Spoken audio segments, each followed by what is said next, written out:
రాష్ట్రంలోని BC, SC, ST మైనార్టీల గొంతుకు వినిపించడం కోసమే తెలుగుదేశం పార్టీని స్థాపించినట్లు ధర్మవరం తెలుగుదేశం పార్టీ ఇన్ఛార్జ్ పరిటాల శ్రీరామ్ పేర్కొన్నారు.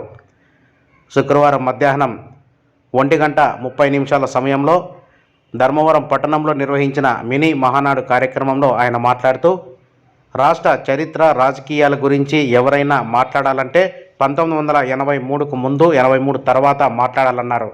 83కు ముందు రాష్ట్రంలో, దేశంలో తెలుగువారు అనేవాళ్ళు ఉన్నారా అంటూ వెతికేవారని, ఎప్పుడైతే 83లో తెలుగుదేశం పార్టీ స్థాపించిన తర్వాత తెలుగువారికి ఘనత దక్కిందని ఆయన అన్నారు. ఈ కార్యక్రమంలో ధర్మవరం నియోజకవర్గ వ్యాప్తంగా ఉన్న 4 మండలాల తెలుగుదేశం పార్టీ కార్యకర్తలు అధిక సంఖ్యలో పాల్గొన్నారు. ఆ పార్టీ ఎన్ని కష్ట నష్టాలు ఎదుర్కొని ప్రజల్ని నిలబెట్టుకుంది, లేకుంటే ఇంతమంది ప్రజల గుండెల్లో కొలువు చేసుకుంటానంటే దాని గొప్పతనం గురించి మనం ఒక్కసారి మాట్లాడుకోవాల్సిన అవసరం ఉంది.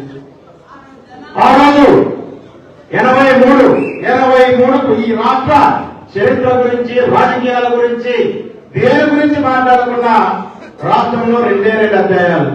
83 ముందు, 83 తర్వాత. అంతేనా?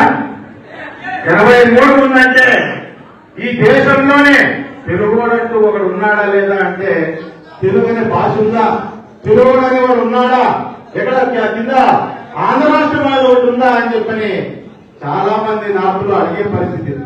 అటువంటి పరిస్థితుల నుంచి తెలుగువాడి ఉనికిని కాపాడుకోవడానికి దేశవ్యాప్తంగా రాష్ట్రంలో బీసీ, ఎస్సీ, ఎస్టీ మైనార్టీలు వెనకబడిన తల్లిదండ్రులను వారి గొంతుకు బయటికి వినపడడానికి, వాళ్ళ సమస్యని బయటికి చెప్పుకునే స్వేచ్ఛ, స్వాతంత్రాన్ని సాధించడానికి పుట్టుకొచ్చిన పార్టీ తెలుగుదేశం పార్టీ అనే విషయాన్ని మనందరూ గర్వంగా చెప్పుకోవాలి.